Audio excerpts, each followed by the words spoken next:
it's important for you to be naked in your vocal presentation, I think, because when it's all said and done, this is what I do. Mm-hmm.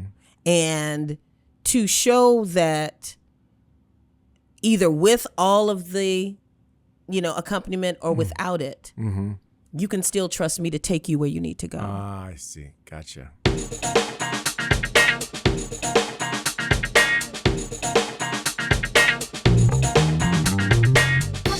Welcome to Rhythm of Life. I'm Steve Ordauer, and today's guest is someone whose voice doesn't just fill a room, it transforms it.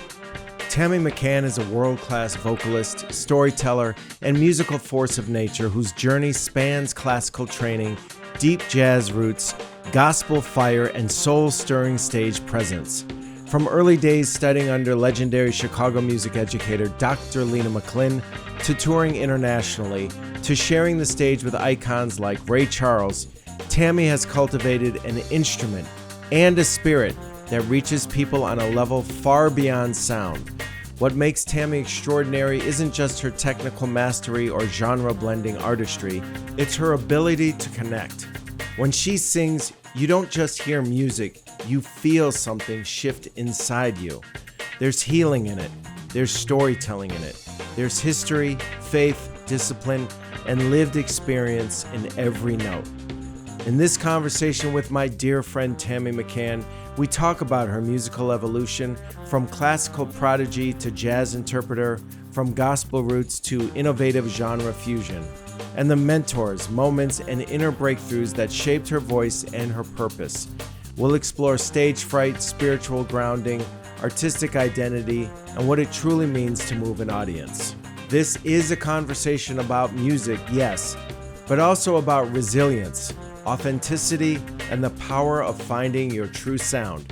Tammy, thanks for being here. It's lovely to see you. Steve, lovely to see you. Thank you so much for having me, sweetheart. Absolutely. I'm sorry, we've been trying to do this for, almost a year, right? So, at least. At least. And so you're in our new space. It's extraordinary. Thank you so much. Really, really fantastic. Especially from a kudos musical to artist. The designer. Yeah, Christina Ordauer. Kudos for sure. And we go way back, just for our audience. We met in the Kenwood Academy High School Choir. We did. Many, many years ago. Many under the tutelage of Dr. Lena McCann. Reverend Dr. Lena McCann. Yes, sir. And boy, was that an experience. I mean, the talent was unbelievable. Unbelievable. And so could you talk a little bit about that experience on you and your musical journey? Because I have a feeling she had a lot of impact on you as an artist. I think her impact on my life was seismic in a myriad of ways. Just starting with kind of that next level of exposure, because my parents were folks that loved all kinds of music. So I was listening to soft rock. I was listening to doo-wop. Oh, okay. I was listening to everything at home, but I was introduced to classical music by Miss McCann. Oh, I didn't know that. Okay, Interesting. And the spirituals by Miss McCann. What was your first impression of classical music when she introduced the... I was like, whatever. That's kind of what I thought. But then something shifted over time, obviously. Actually, what shifted was, competition. Really? Uh-huh. So when I came into the choir, I thought it would be like every other choir I belonged to from church as a youngster, just something that I enjoyed doing. Right. It would be a great, bonding experience with other classmates. Right. But Miss McCann took note of my voice and said, there's something different here. So I said, oh, great. Well, I want to sing like, R&B. I like Chaka Khan. And she was like, no, you're going to do classical music. And I was like, you're going to be the next Leontine Price. And I said, who's Leontine Price? Because we all know who Chaka Khan was. And as a matter of fact, Chaka Khan was in the choir before us. That's true. Yeah. At another school with Miss McCann. And so that was it was very foreign to me. And so she started taking me through my classical paces, 24 Italian art songs and arias. Wow. And so I was like, okay. I mean, I was raised, you obey your elders, you do what you told. So I just did what she told me to do. Right. I sang the way she instructed me to sing. And then we went to competition. And there was superior, excellent, and good or something like that. And so I was half doing it and got excellent. But I saw somebody else that got a superior. And I was like, well, wait a minute. I wasn't even trying. So I was like, well, let me actually focus on this. Oh. And so then the next time, as I really applied myself, I just began to really fall in love with it, fall in love with the stories, fall in love with the power, because Miss McLean crafted this apparatus, right? And as I got older to understand the power that I was generating as a 15, 14-year-old, 16-year-old girl, it was really something that was different and set apart from anything else that I'd heard. And so I became really captivated by it. I loved it. I miss it to this day. Well, when you say power, I'm assuming that means the power of your own voice and what you're bringing to the performance. But did you notice the effect that you were having on people with your voice? I don't think so. Not Early at that time. on, Okay. no, not at that time. And when I say power, I mean physiologically, she created this machine that was able to create velocity in sound. Because right? she's an incredible vocal instructor. Oh man, in her own right, Yeah. And so because she gave me this wonderful example to replicate, she was like, sing this. And I, echoed that, sing this. And again, this being this kind of, this isolation chamber that we were in, I didn't know what was outside these walls. I just knew what was in front of me and what was there for me to replicate. Right. And that's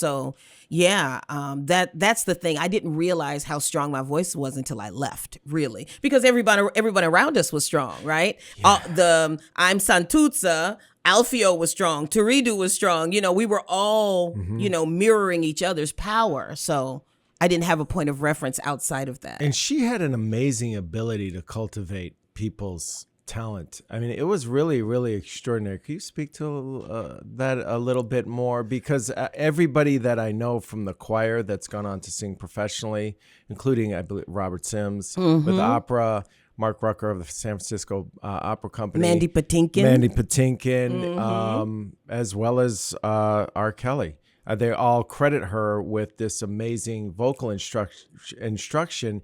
And, just so that our audience knows, she is she's the niece of Thomas Dorsey, yes, the father of gospel music. So she's a prolific composer and musical artist in her own right. But could you speak to just her ability to cultivate the voice? I think that this is one of her greatest talents because in her seeing certain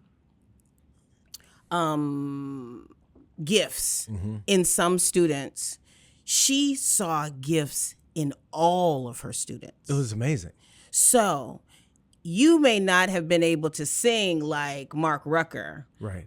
But you could, be a great orator, or you would be a great dancer, or you would be a great this or director, or you could play the piano and compose. She pulled out the gifts of every child in that room. So when you left that room, whether you stayed in music or not, your character was shaped, your confidence was shaped. Yes. Your identity was shaped. She had these mirrors in her room, and I use this format to teach to this day. She had these mirrors in her room that she would ask us to go look in that mirror. And I want you to tell yourself how extraordinary you are.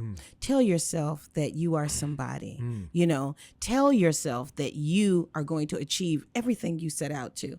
For many of us, that was the first time somebody might have said a positive thing to us. And it was definitely the first time that we said a positive thing to ourselves, right? Yes, as kids, yes. to take on that sense of affirmations, right? She taught us about affirmations and about personhood, She was extraordinary. Yeah, because, we were going to school at Kenwood Academy in Hyde Park, and people were coming from a variety of different backgrounds, some well-to-do, some not so well-to-do, and a variety thereof. And so she really understood as a reverend, as someone this was her ministry. It was obvious. It was. So she wasn't just doing this as a job. This was her mission in life, and it was obvious. And she really lived up to that in a huge way, and she empowered everybody around her. I mean, personally, I can feel her come out in me when I'm singing with the band that I'm currently in. There's just a certain level of ability that I have that's just not average, because I was around her, and I was around you, and I was around all these wonderful singers, Charlene Hines at the time, now Cameron, and Don Newton, and all these incredibly talented people. Yeah. And so it was really extraordinary. And so now she inspired you to get into classical music. Yes. Was there any? She demanded. She demanded I think inspired is too light of a word. She demanded it. Right. As she demanded Charlene be in, R&B pop. She demanded I be in classical. She demanded that Robert be in R&B pop. She set us on the courses in which that she believed that we would succeed. Yeah, period. and she did a prophecy with Robert, as I recall. She did a prophecy with all of us. Yeah. That was that also was a large part of her tutelage, and a large part of the structure that came into the classroom as well. I think that not all of us were Christians. Not all of us were. Not all of us were, church going, but when you walked into her classroom, you walked into the Holy Vessel Church, and Totally.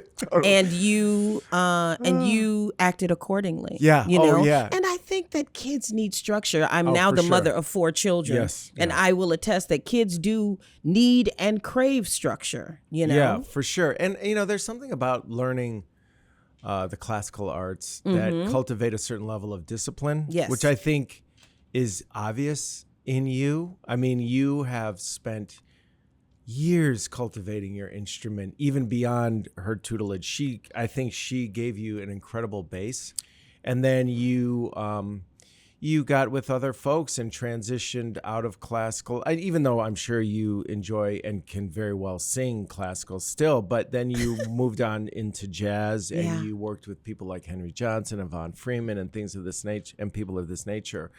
And you just expanded your horizons, and there's a certain way that you carry yourself as a professional musical artist that is deeply embedded in you. I think a lot of it came from her in terms of the respect that you have for yourself and your instrument. Could you speak to that a little bit? Yeah. I think you are very insightful, Stephen. You're doing pretty good at this. You should maybe do this for a living. Thank you. I owe you some money for that compliment. Okay. I love you, Steve. Miss McLean absolutely taught us everything about this business, meaning how you show up, how you stand on stage, how you straighten your back, how you lean in, so you can engage.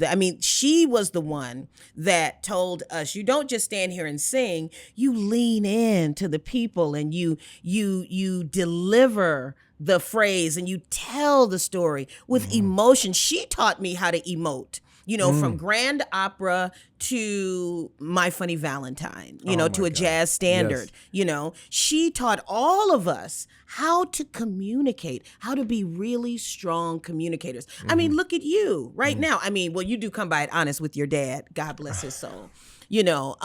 But right now, how to, the questions to ask, the way to lean in and really communicate and let somebody feel that you hear them, let them feel that, you're going with them on the journey of their story. That came from Lena McLean. Really? Well, you are, I've seen you many, many times perform, and you are an extraordinary storyteller. And then, coming from a place of not knowing you, my wife, Christina, we've seen many of your performances, and that's something she's always noted. You know, of course, your vocal abilities are extraordinary, but your storytelling abilities are just as engaging as your singing abilities, which is something that you're really speaking to. And to create a full stage presence at a performance, you bring people in with your stories. In between songs, it's so smooth. You tell a little bit of a story before the next song, and I'm like waiting. I'm like so engaged in the story, and then all of a sudden, then you start singing again. I'm like, oh, okay. Oftentimes, performers aren't as eloquent and smooth with it and real with it as you are, you know, and natural. It's organic. That's what I'm trying to say. Oh my gosh. So you can flow from storytelling. I would just come for the storytelling, to be perfectly honest. Then the vocal performance is just extraordinary as well. So that's really, I mean, I'm just getting present to this now. Actually, I didn't even think about asking you about that until this moment. Can you talk a little bit about how you cultivate the storytelling part of your performances? I'm laughing because the curse of classical music at the time, you know, it's very different now. But at the time, you walk up to the stage, you introduce your piece, you stand there, you sing, you bow, and you leave. Okay. That's what I brought to jazz. So I was like, you know, we're going to play the tune, and then you're going to do a little banter. And I was like, what's banter? And they said, you know, you're going to talk to the people. Talk to them about what? And they were like looking at me like, what are you talking about? Just talk to them about. I was like, I really don't think I'm comfortable with that. Can I just sing? I would sing. I was so afraid of talking. Really? I was so afraid that I would come off as some goofball. I was so afraid that I would not, you know what I was talking about, that I would ramble. So I just sang. At a certain point, I would sing maybe 15 songs a set. So I would just keep singing. I wouldn't have to stop and talk. And the musicians were like, listen, we're not going to play no 40 songs tonight. You got to get it together. And so then I started to write a script. And I'm like, oh, wow, I just got in from out of town, and boy, are my arms tired. And I would be looking down at the, you know, it was such a hot mess, Steve. I was horrified. This is amazing that you're telling me this, because I had no idea. Horrified. And so then I'm like, okay, well, you can't look at the script. You got to kind of memorize it. And so you can just kind of glance at the script.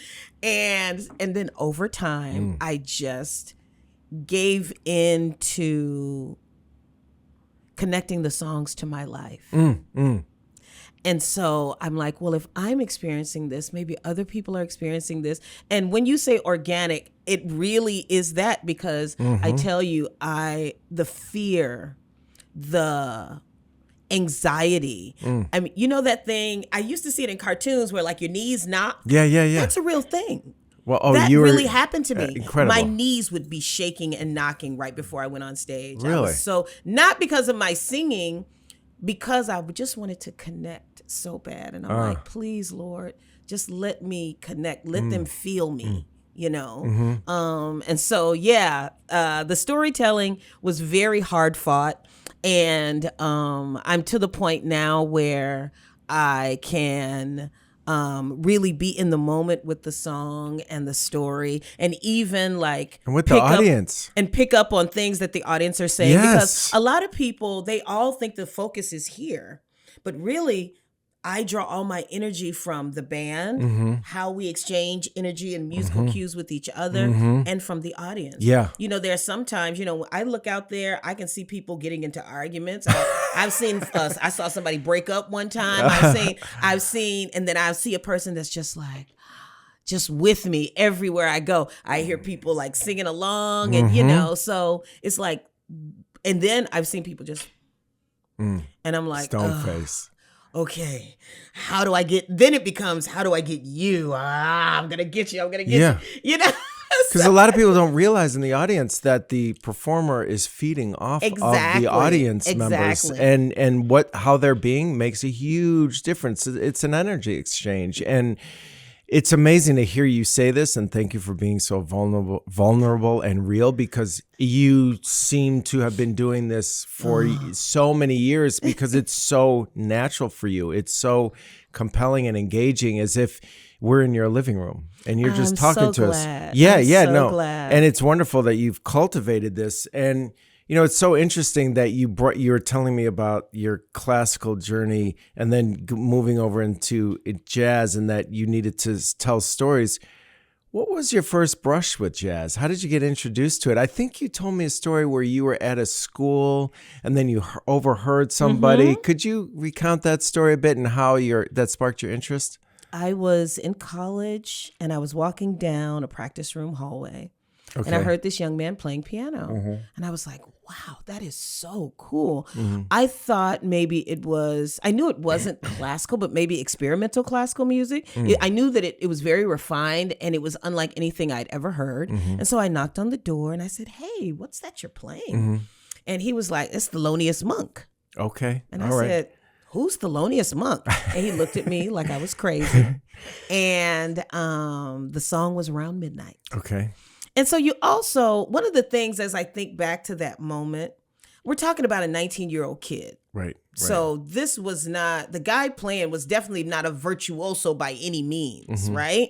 But the power of the melody, it rang through as if it was Benny Green, you know, you know what I'm saying? Mm-hmm. I heard the message of the song, even in its rudimentary presentation. Oh, interesting. And that's the thing that I think strikes me the most all these years later, that from that meager exposure captivated me so I never looked back. Wow. So what? I came back home to seek out what this sound was, because I didn't know. I knew that it was jazz, but again, I'm a classical singer, so and my parents didn't listen to jazz, so I don't know anything. Oh, okay. I don't know anything about jazz. So you were not really exposed to jazz prior to this at all? Wow. At all. I did not know that. Okay. So I didn't know, swing. I didn't know straight ahead as in comparison to smooth jazz, in comparison to this, in comparison to that. So all I knew was a sound, right? Right. So I came back home and I went to all these different places that I was notified where jazz was happening. Okay. So I'm at the Cotton Club. I'm at the I can't think of this other place, but at the Cotton Club it was more like smooth jazz R&B. Okay. Then at this place it was like I found an AACM place, and I was like, okay. Ooh, okay, no, Association that's not it. for the Advancement of Creative Musicians. Right. Kahil El-Sabbar and all that. And so I could not find it, and so finally a friend of mine was like, "Didn't you say you were interested in some jazz?" Like, yeah. Okay. I got a club I want to take you to. Okay. So they took me to this place called Beige Man's on 71st, right off of Rhodes. That wasn't Von Freeman's place. That's Von and George Freeman were on stage. Okay. And I was like, that's it. Oh my God, that's the music. Oh. And so right away you felt that. Immediately. I knew that was it. Von, a great saxophone player. And so I would player. come every week and listen, and then it was I think it was on Christmas break. And then at the summertime I came back and I got a job as a bartender there. Oh. So I could just be close to the music. And and then I got up the courage to introduce myself to Mr. Freeman. Okay. Mr. Von and Mr. George Freeman. Right. And they were like, McCann, do your people go to St. Paul Church of God in Christ? I said, yes, sir. I've known you since you were a little girl running up and down the aisle. What? Turns out they were a member of my family's church. Oh, okay. And their mother, who was one of the mothers in the church, it was in her 90s at the time. So, to me, that seemed like this serendipitous moment, this like, okay, there are no accidents. Right. I'm supposed to be here. I was just going to say there are no coincidences in life. And, Mr. Freeman just took me by the hand and allowed me, the entire band, it was Von Freeman, George Freeman, Professor Charles Walton on drums, John Logan on piano and Cecile Savage on bass. Was the first woman I'd ever see play the bass, and I fell in love with the bass, at that time. And John Logan, who was on piano, he was my piano player once I started, trying to sing professionally, until his passing. And he was, I really learned from the kindness and sweetness of Vaughn and the vinegar of John Logan. Okay. Because John Logan was Miss McLean, like, you better do this and you better make it like this and blah, blah, blah, blah. So how did that unfold, where you actually started to sing with them and get tutelage? Well, they had an open mic. Oh. They had an open mic, and so I got the courage to go up, and I was like, what song should I do? I was like, I'll do Summertime. Everybody knows Summertime. Oh, you and killed so that song. I said, I'll be so the what is the word? The etiquette is that you walk up to the piano player, you give him your music or tell him your song and your key. Mind you, this is important because that's something I left out. And I said, hi, I'm Tammy. And he was like, I know you, Tammy. I said, Mr. Logan, I'm going to be singing Summertime. Okay. And he was like, what's your key? I was like, I don't know. It's Summertime. Oh, okay. Why did I say that? Yeah. He was like, you don't ever walk up here without knowing your key. Oh. And so in my mind, I'm a classical singer. Remember, everybody knows Summertime. We just started playing. Right. He was like, sing the song. And I was like, summertime and the living is. And he was like, see. Okay. And he was like, don't come up here and not know your song again. Okay. I was like, yes, sir. So I go up there and I start singing Summertime. And everybody is like, okay, like, that's not it. To the point where somebody in the back says, what is she doing? That ain't jazz. Oh my God. And I mean, like, heckling me. Oh and I'm my like, God. I don't understand. And you're 19? Proper lyrics. Oh my God. Is the proper lyrics, the melody's correct? And Mr. Freeman like kind of rubbed his neck and said, baby, let me talk to you for a minute. Right. and so he was like, we're kind of moving your tone quality from classical to jazz. And I said, And he was like, so what you want to do is you want to control your vibrato and you want to mimic the sound of the instruments on the bandstand. I said, He said, so let's try it again. And he was like, so wait, you mean like in front of people you were doing this? Oh, wow. So you're basically having a rehearsal in front of a live audience. A masterclass. Oh, wow. Okay. Yes. Incredible. Because this was after I finished what they allowed me to finish. Right. And because it was a working space and I didn't feel put upon. I felt cared for. Oh, right? that's Because wonderful. he was telling me what to do. Wonderful. Because now I'm in this realm. I wish I could have been there watching this happen. And so he was like, sing, baby. And I was like, so he was like, no. He was like, listen to the saxophone. Ba-do-ba. And he was like, and I said, summertime. That's it. Now I want you to go home. Listen to this artist, an instrumentalist, by the way. And gosh, I can't remember who he told me to listen to. Replicate what you hear in that horn. I know it was a saxophone player. Replicate the sound that you hear in that horn. Try to match that intensity. Try to measure your vibrato. And came back the next week. They let me sing with them for about 2 years. And he took me by the hand and helped shape my voice and my approach and never turned me away and he was so very patient, And when I tell you I don't want to say I was a hot mess, but I was a hot mess because I was not singing this music in an authentic way. And that's all I ever wanted. I wanted to be authentic, and I didn't want to feel like I was approaching it from a foreign space. I wanted to be in the realm of the genre, right? But that became troublesome as well. And I guess we'll talk a little bit about that later. Why? Well, because I'm a classical singer. Right. And one of the things that Miss McLean told me that I never forgot is that you focus on this classical and you push everything else away. Okay. I could no longer sing in my gospel choir, because that was a distraction to focusing on the pure sound of the classical voice. So So I took that mindset to jazz.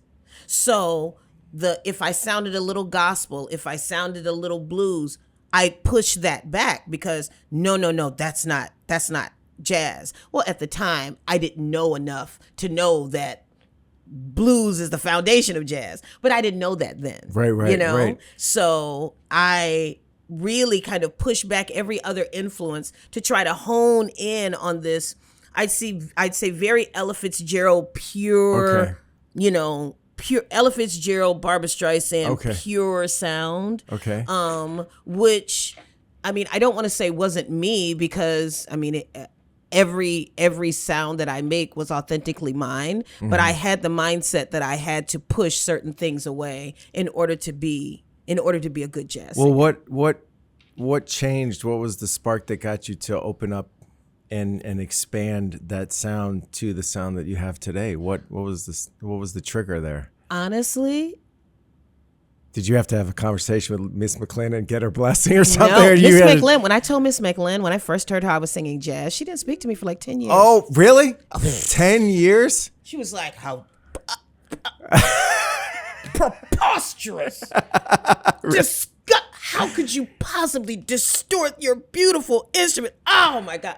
Really? She was sick. Really? And I was sick. Wow. Because, she was my everything. But, for sure. This was the way I was going. And so it was what it was. So it took something for you to actually kind of put a flag down and say, this is my identity. Because she was such a huge mentor and She influence. was such a huge mentor. And may she rest in peace. May she rest in peace. And so actually, it kind of just spilled over because after a certain point, even though I was not cognizant of it, it took a critic. His name was Howard Reich. Howard Reich, yes, Chicago Tribune. Yes, he was at the Tribune. He is extraordinary. He's a wonderful, wonderful man. I learned so much from him about my voice, about taking criticism, about how important it is to embrace it because it just makes you better. Right. Right. And I mean, everybody, some people can be jerks, but when it's all said and done, you have to go in and find how you can grow. Yeah. How can you grow through these words? Because being a performer, you gotta have a tough skin. You take so many shots left and right. It's way more no's than there are yeses. Yes, and so exactly. I think that being able to take it on the chin and grow from it, is imperative. Yeah, and he really he has a deep respect for you as a musical artist. Could you talk a little bit about what a fan he is of yours and how he's written about you so many times? Well, he wrote something that said, "I bring classical, jazz, gospel, and blues all to one space." And I remember thinking, what is he talking about? Now, mind you, I am completely blind to this, but even though I thought I was laser focused, what's in me was coming out regardless. And so in my mind, as I hit a certain note, there would be a blues, gospel would come out of that note or that phrase. And, so because it was in me, it was pouring out anyway, but it was still very unconscious on my part. Yeah. I mean, you're steeped in music. I mean, growing up where we grew up and going to Kenwood Academy High School and being around different genres of music. I mean, we were around house music, around funk and R&B and soul and gospel. I mean, gosh, Jubilee Showcase with my father producing this show. It was all around us. So it would be hard to happen. Exactly. Yeah. Exactly. And so, it's wonderful that you have really expanded your repertoire and acknowledged these different influences in you. And, I remember this one performance, speaking of combining genres when you were at, I think you're an artist in residence at the Jazz Institute, the Chicago Jazz Institute, correct? Music Institute of Chicago. Music Institute of Chicago. Forgive me.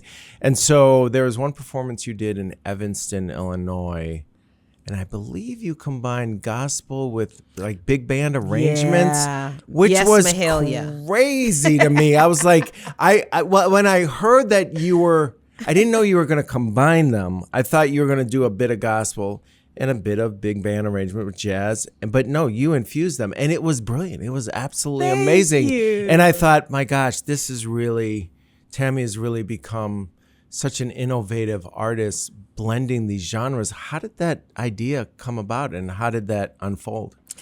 You know, this was part of the blossoming of the voice that you hear now, right?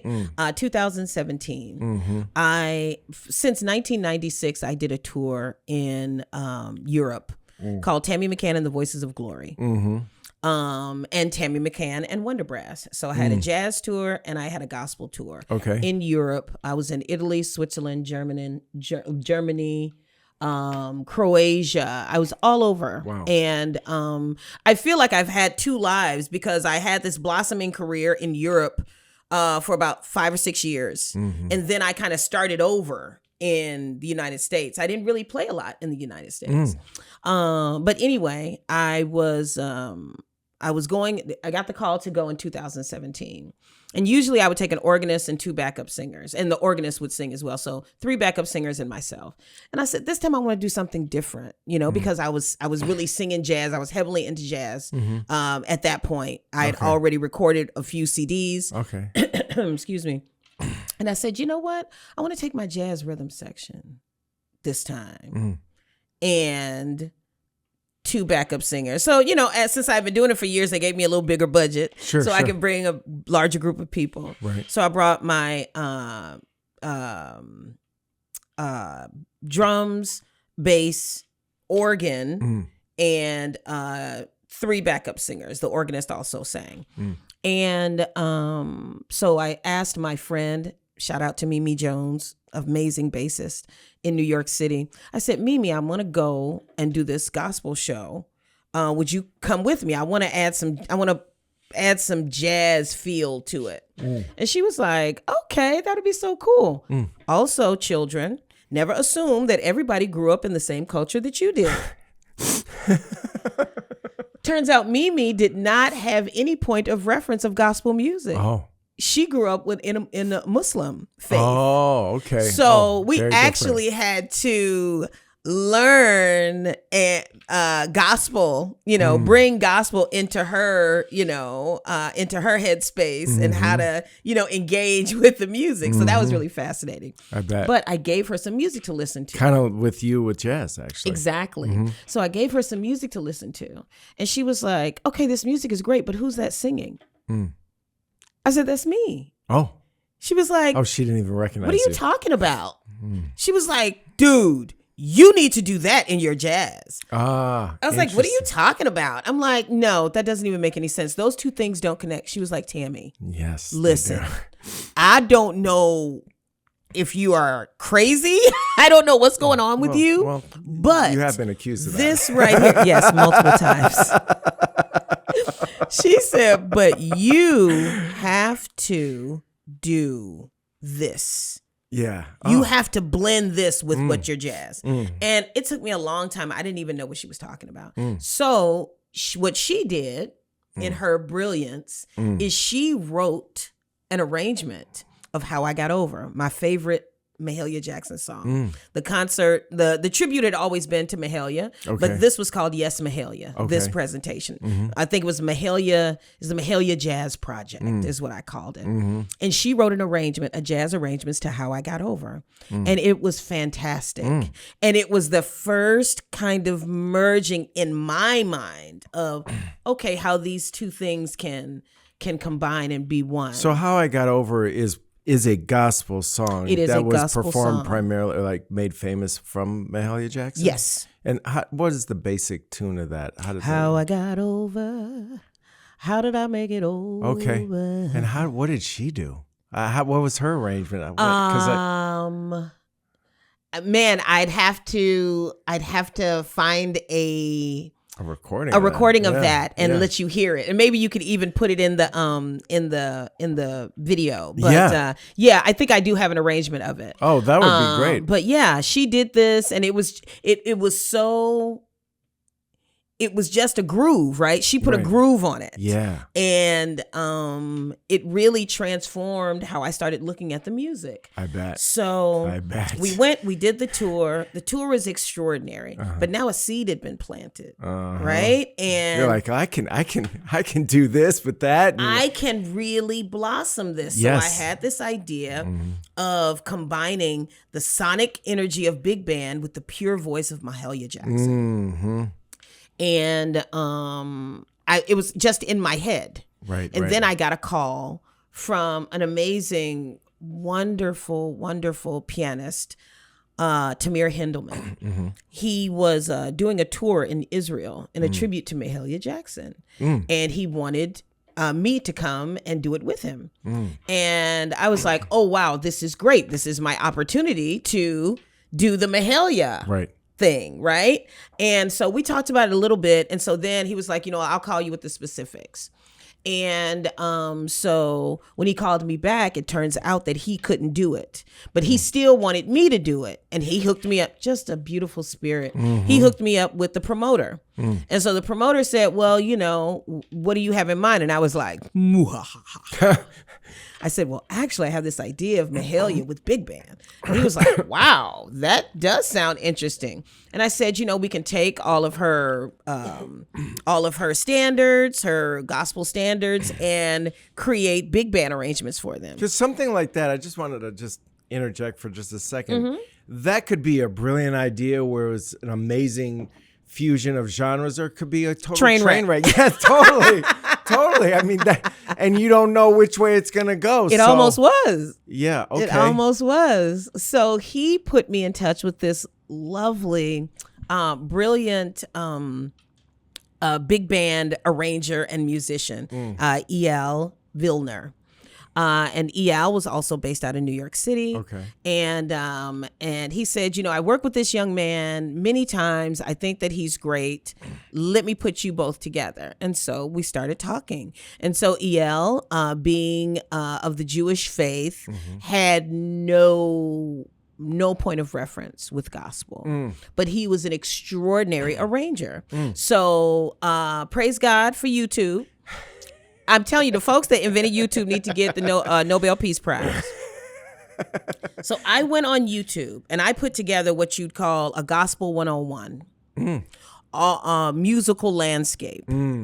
From the field hollers of slavery all the way to Kurt Franklin and Mary Mary. Oh, hello. Okay. Wow. And that's everything in between. Yeah. The Winans, Albertina Walker, the Soul Stirrers, Sam Cooke, the Staple Singers, all the way up to present day. Because, that's something that he had to eat of that. He had to drink of that pool before he could go sit down and try to craft this music, and be imaginative around this music, right? Right.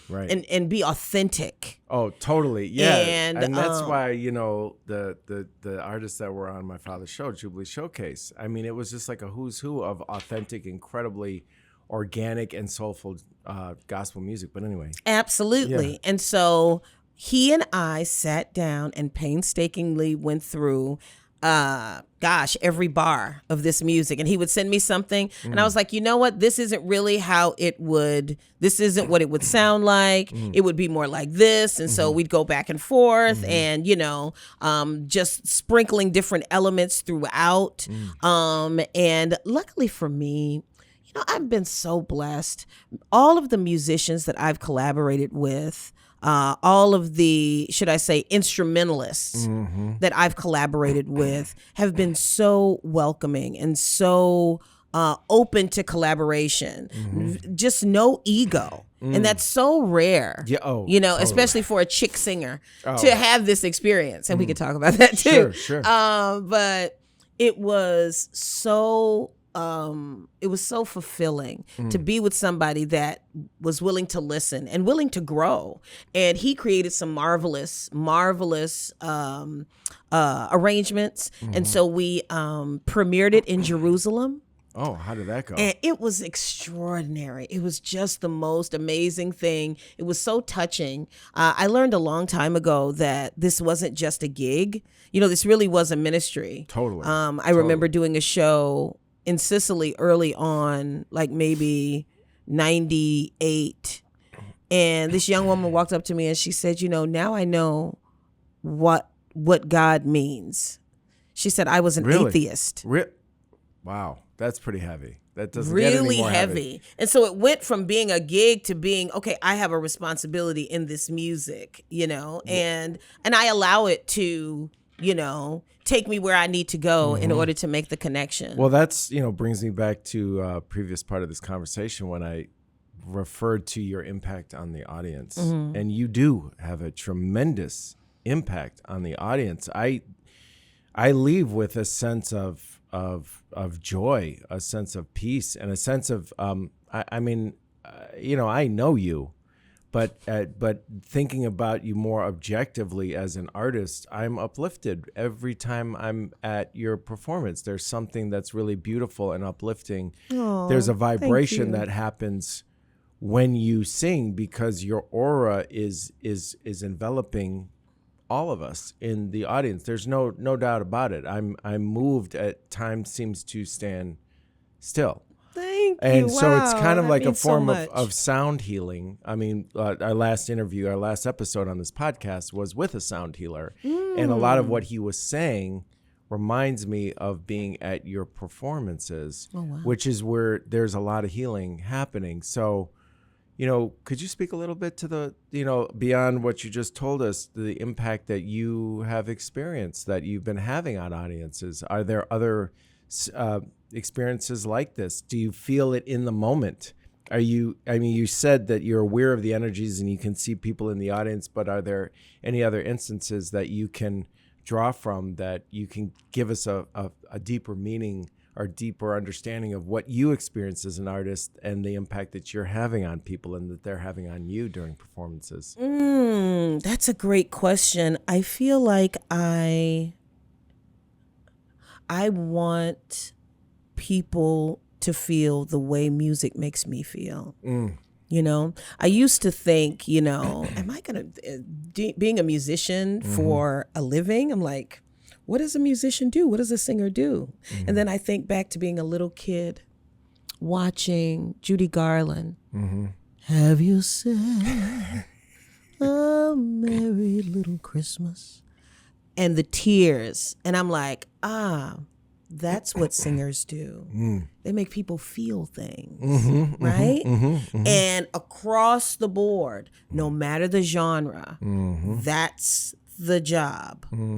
Whether it's Jimi Hendrix or Sting or Barbra Streisand, this feeling of being wrapped, right? That's the job description. And so that's what I come with. I mean, I want to take the audience on a journey through song. I want to draw out a memory. I had a lady walk up to me and said, you made me think about my first love, this little boy in 8th grade that used to pull my hair.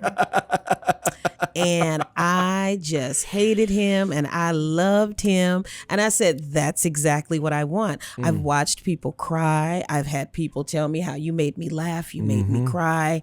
And that's the job description. I've done my job. That's what I want. Because that's what happens when I go to a concert, I remember seeing Ann Hampton Callaway.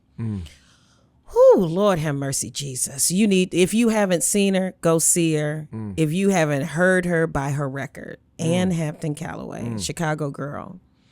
She sang this song, Will You Still Love Me Tomorrow? Now, and this is the test of an arrangement, right? An arrangement with the right voice. So the song I know Shing-a-lang-lang, bing-a-lang-lang. Will you still love me? And I'm like, and when I saw it on the program, I'm like, what is she going to do with that song? Well, it turns out I never knew what the song was about. None of us really never knew what the song was about. What's it about? Because we didn't listen. Because we were programmed by, oh my God, who wrote that song? Carole King. We were programmed by Carole King to focus on shing-a-lang-ding, ding-a-long-ding, while she was secretly having a conversation with all these young girls who were about to give themselves to a boy for the first time. And she was telling these young girls, think about it. Yeah. Ask yourself the question. Yes. Will you still love me tomorrow? So I'm listening to this song and she's singing it and she's taffy pulling. She's singing as a ballad. Tonight, you're mine completely. You give your love so sweetly. Tonight, the light of love is in your eyes. But will you still love me tomorrow? Man, you talking about just tears and take you back to that moment and did I even make the right choice? And did I choose the right guy? Yeah. Oh my God. Anne did that. She took everyone, when I tell you sitting next to me, the tears, and it was so exquisite. And she just sang it. It was just voice and piano. And it was so, I can't even tell you. I remember this had to been 10 years ago. And right now, as I'm saying it, I'm back in that theater with her and that song and that feeling. You know? Yeah. That's what it's about. And so all of these songs, somebody asked me, how many songs do you think were written about love? All of them. Pretty much. How do you get most it? Of them. How do you keep it? How do you get rid of it? Yeah. How do you not love this man so much, Yeah. And so our job is to bring something fresh to the song, right? If you can't do something fresh, if you're remaking a song, right? Yeah. We're talking, a lot of what I do involves covers, although I am starting to write my own music. Beautiful. But when you come to those songs, how can you make the conversation fresh? How can you bring out new feelings and emotions and memories out of people? Yeah. I feel very much like that's my job. Yeah. And that's what I go to work to do every day. Yeah. Well, you're extraordinary at it. And, when I tell people about you, one of the things that I let folks know is, she's very prolific and she's been cultivating her own voice and her own musicality for years. And I love watching you emerge and evolve as an artist. That first performance that you did at the Hot House a long time ago. That was the first review from Howard Wright. Oh, okay. And that was the first introduction to Chicago of me, thanks to Mr. Beauchamp giving me an opportunity, producing my first record here in the United States. Yeah, and I remember distinctly recognizing immediately, I said, she's now coming into her own. And this is a beautiful, beautiful thing. And, it's 2011, I think that was. 2010. Maybe. Yeah. 2010. Yeah, I was thinking maybe even sooner. But what's interesting is that, you've been around in different environments. I mean, didn't you tour with Ray Charles for a little bit? Yeah. What was that like? That was really special. It was really...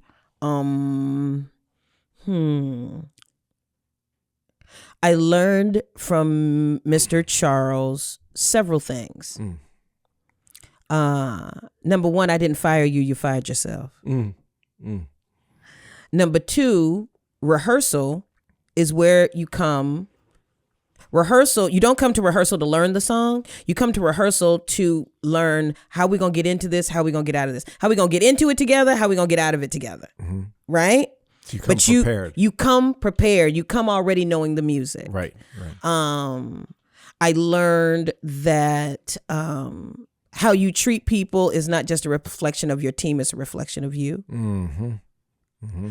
So if your team is treating people poorly, that's reflected on you. How long did you tour I was with 2 him? years. 2 years. And so what was the experience like performing with him and rehearsing with him? Did you expand your musical knowledge, your capabilities? Did you try different things? Do you incorporate some of what you've learned from him into your act to this day? All of the above. All of the above. One of the things I think that I learned, one of the myriad of things that I learned was that I was prepared properly. Miss McLean and the University of Von Freeman prepared me properly for this opportunity, because that's what it was. It was an opportunity that was completely, that I didn't seek out. You know, it I have to tell you how I became a Raylette, and I'm gonna keep it short. Please. I was on the road. This is a podcast. Take all the time you need. It's long format. I was in Europe touring. And my sister was listening to the radio, and they had a commercial. Ray Charles is touring, looking for Raylettes, doing a nationwide search for Raylettes. Right. My sister heard that. She wrote down the phone number. She called the people. When you going to be in Chicago? We're going to be in Chicago this day. Well, I want to sign up for the audition. Okay, what's your name? Actually, it's not me. It's for my sister. Okay, what's your sister's name? Tammy McCann. Okay, so this is what she's got to do. She's got to come with a headshot. She's got to come with her bio. And she's got to come prepared to sing a cappella. Okay. And she said, okay, and by the way, you're going to pick my sister. And the man laughed and said, okay, little girl, is that it? Yes. Okay, bye. So I come home and she's like, hey, you've got an audition. I was like, what are you talking about? You got an audition. They're going to have Raylette auditions. I'm like, Allison, I'm not interested in being a Raylette. What are you talking about? That's going to be great. You got to go. It's going to be great. Okay, so what's the specifics? Well, you got to sing a cappella. Well, anybody that knows anything knows how hard it is to sing a cappella and to show off all the facets of your voice. Yeah. So I finally found a song. Under pressure. And by the way, I'm a musician, so that means I have a job. And so I'm on my lunch break from my job and I go to the audition.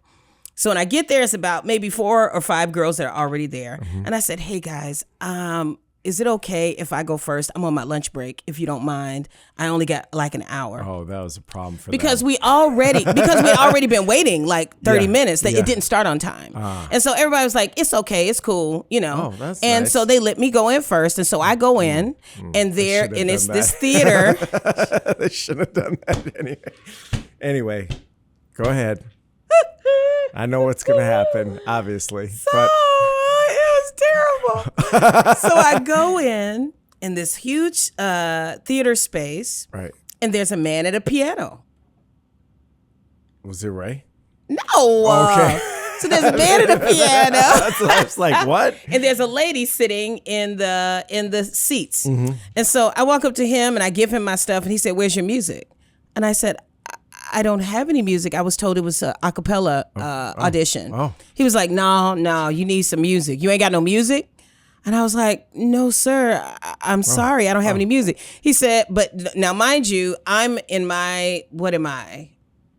I'm like my early 30s. Okay. He's in his late 60s. Okay. So he's like, well, do you know any Aretha Franklin? I was like, no. Because I sing classical and jazz. I don't do R&B. I don't do Motown. I don't know any of that stuff. Right. And I'm like, well, and I'm thinking R&B. Well, do you know any Anita Baker? He's like, no. Okay. And so we're going back and forth. And he's agitated. Like, I don't have time for this little girl. And so the lady at the top, her name was Estella Yarborough. She was the head Raylette going around auditioning. Okay. And she said, well, do you know any gospel? Very annoyed. And I was like, I said, why, yes, ma'am, I do. Mind you, I've been touring Mahalia for the last 3 years. I said, yes, ma'am. What's your favorite gospel song? She said, my mama's favorite gospel song was Precious Lord. I said, E flat. And baby, I burned it to the ground. I bet you did. I bet you did. I bet you did. So she came down out the stand. She was like, oh, that was just great. Thank you so much. I said, thank you, ma'am. And then I left. Well, everybody, it was a porous, space. Mm-hmm. So everybody heard my audition. Sure. They probably just left. So no. Like, we're done. No. So I heard as I was leaving, the next lady say, can I sing gospel too? And then I walked out the door. Hilarious. Right? Uh-huh. And so 2 weeks later, on my little flip phone, in my little studio apartment, my phone rings and they tell me I got the job. 2 weeks later, my little phone rings and it's Ray Charles. Oh. And so, yep, this is what we're going to do. We want you, and you're going to meet us in Switzerland. And I was like, wow, okay, so this is fantastic.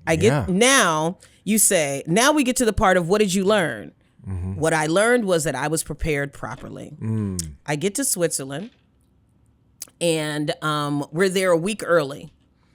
And they give me the music and the cassettes to 26 songs that I'm to learn by Thursday. I get there Monday. Rehearsal is Thursday with Mr. Charles. The gig is Saturday.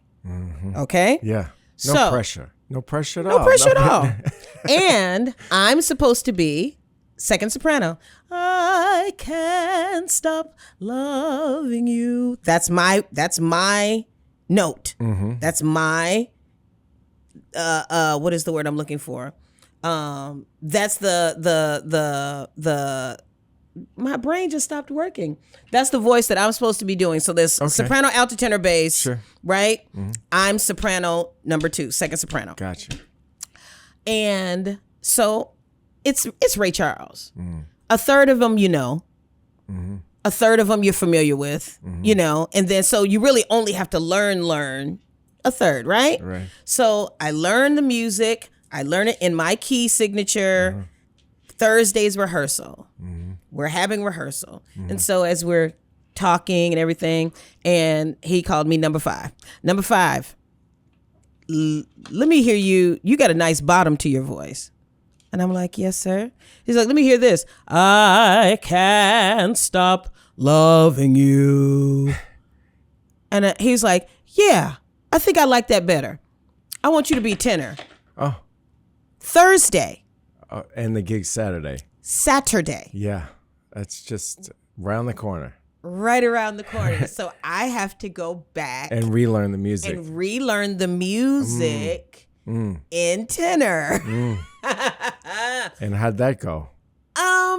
I was prepared well. I bet you were on it right away. Lena McLean and Von Freeman. Always run scared. Lena McLean would say, always run scared. Miss McLean would be like, always run scared. I remember that to this day, always run scared. So whenever, you prepare for something, you prepare. That's really what it means. That's what you do. I didn't sleep, but I was ready. Yeah, I bet. And see, because what you need to know about Mr. Charles is he will stop the show. Oh, I'm sure. That's wrong. That's wrong. Number 3, you off. And then he will ding, ding, ding, ding, ding, ding, ding. And then he will play your song out to you. I watched him do it. Oh, gosh. And the harmonies are so close. We're talking about 5-6 part harmony. Right. Where we're so close to each other. It's all about the ear. I tell people all the time, I tell my students, this is the most valuable tool you will have to learning this music. Yeah. You know, parents want to come and bring their kids starting early. I'm like, get them into a choir, train their ears. Right. You know, that's the best thing to do starting early. So I started with my new keys and so that was the beginning. You know, that was the test. And knowing that I was prepared really made me proud. I was proud of the work that I did, proud of the contribution that I made. I made some wonderful friendships. Those women were so lovely and so talented. Oh, really. That's wonderful, because you never know if there's jealousy and those type of situations. It's interesting. I think that, I've been in, I belong to a couple of bands over the years, where there was like, where they had like a multitude of women that were in the group and kind of we all sang. They're called jobbing bands, right? Right, sure. And so it was a little, push and pull. But, when it's all said and done, when you know where you're going in your direction, you don't really get into that stuff. Yeah. I mean, you've got to be grounded as an individual. Exactly. Luckily for me, the women that were Raylettes with me were so extraordinary. They were so kind and funny and talented.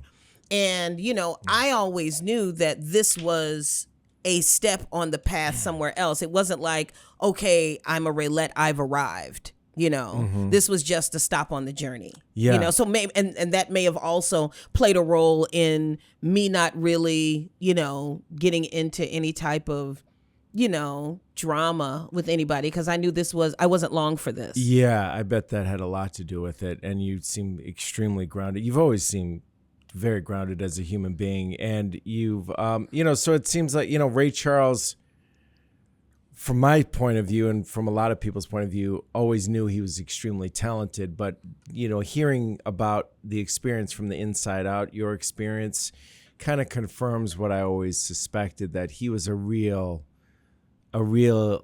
incredibly talented musical artist, and multidimensionally. He understood the music from the inside out. He could do the different, I mean, for those of you who haven't seen the biopic starring Jamie Foxx about Ray Charles, you should really see it. It's incredible because it's illustrative of just his high level of musicality and professionalism. I mean, banging out the keys, and if somebody was off, he could hear it immediately. Hear it immediately. And then also that another thing that I learned from him was to leave it all on stage and be organic in the way that you communicate with your audience.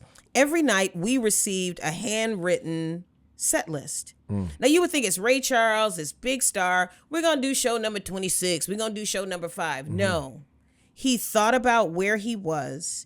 He wrote down the songs that he felt would resonate with this audience. And we got it 20 minutes before the show. So he was always so present with his audience. And he also did as many encores as they would have. I mean, he really wanted to give them every ounce of him. That's beautiful. And for our audience members that don't know, Ray Charles came out of the gospel tradition. I mean, that's right. He got in a lot of trouble for that. Yeah, for sure. Because he was, snazzing up the gospel arrangements, the gospel chord changes. And also even he was sinning with the good word, so to speak. I mean, there were a lot of gospel folks that really resented what he was doing. Really resented what he was doing. And he was like, I know how to connect with the people, and this is how I know how to connect. Because gospel is at the root of so much of the music that we hear today. I mean, all of the, most of the heavy hitters in rock music, rock and roll, and soul, they know, the Rolling Stones knew, the Beatles knew, Eric Clapton. All know. Yeah, I mean, Charlene, a choir mate of ours, she toured with Eric Clapton for a while. She didn't even know who he was actually before she got the gig, I heard. Yeah. And so, I mean, they understand the power. There's a certain power that comes from cultivated gospel voices that is really unparalleled. And, you definitely have it. There's no question about it. And there's a lot of other artists in this realm that have it. And there's a power that comes from it. And now that even though you may not consciously do it when you sing that jazz, was then. Now it's different. Yeah, now you're more aware of it, but you're still subconsciously bringing that into the fold because it kind of runs through you to a degree. Yeah, now it is completely a part of who I am and what I sing. And that came out of COVID. So this latest record, I don't want to jump ahead. Please, go ahead. But that's what happened during COVID. So music stopped all over the world. Yes, a lot of things stopped. We started this podcast out of COVID because we had nothing to do. I was like, there's nothing to shoot. You can't shoot anything. And so what happened? music stops. And this is a fascinating thing because I feel like COVID took a lot away, but it gave me so much more than it took away. It gave me a closer relationship with my husband and my children. My daughter and I started needlepoint together. My son and I started sharing music together. I mean, so much depth was brought into my life, and connection with people, with people, right? Yeah, and also with myself. I had to. First of all, I got the opportunity to choose music again because so many people were asking the question, well, should I just go get a job? Should I just, the uncertainty of it, right? Totally. Get a real job, as my daddy would say. Oh, totally. Yeah. And so for the second time, I got to choose my life's work, which is I can't imagine not being a musician. That's number one. And then number two, I really started to explore who I am as an artist, or should I say who I was, because I'm a completely different person now. That it's imperative that I own every ounce of my musical marinade, which is blues and jazz and gospel and classical, and how it all mixes together to create the sound that I emit, and that's okay, and that doing that does not make me not a jazz singer. It makes, this is the way that I present the genre. This is how it comes out of me, right? And I mean, all these years, and that was the first time that I'm like, okay, you're okay. It's okay. You're okay. And then from that moment came the record, which was, we're all sequestered. We're not only physically sequestered, we're emotionally sequestered, right? And I wanted to create a record that made people feel something. So feeling hope and joy and anger and lust and all of the emotions, all of the senses. I wanted all of them to just be on fire. And I reached out to Fareed Haq, and he created all of these wonderful arrangements, and we really collaborated guitarist. Well. Yes, extraordinary maestro. Yes, for and and I was like, hey, this is something that's really special. And so, but then we were like, what's the name of the record going to be? Yes, I was thinking, just going to ask. I was thinking, we were talking about Southside folk tales, because we both got our influences from Vaughn and the South Side. Sure. But then I was driving home and I was listening to WDCB. And wonderful local jazz. Yes. And this, the DJ Leslie was playing, I'm sorry, I can't think of her last name, played Do I Move You? Nina Simone. Now, I had never heard this song before in my life. And I was like, that's it. That's the song. Not only is that the song for the record, that's the name of the record, because that's what I want to know. Yeah. Did I move you? Yes. Did this music take you someplace else?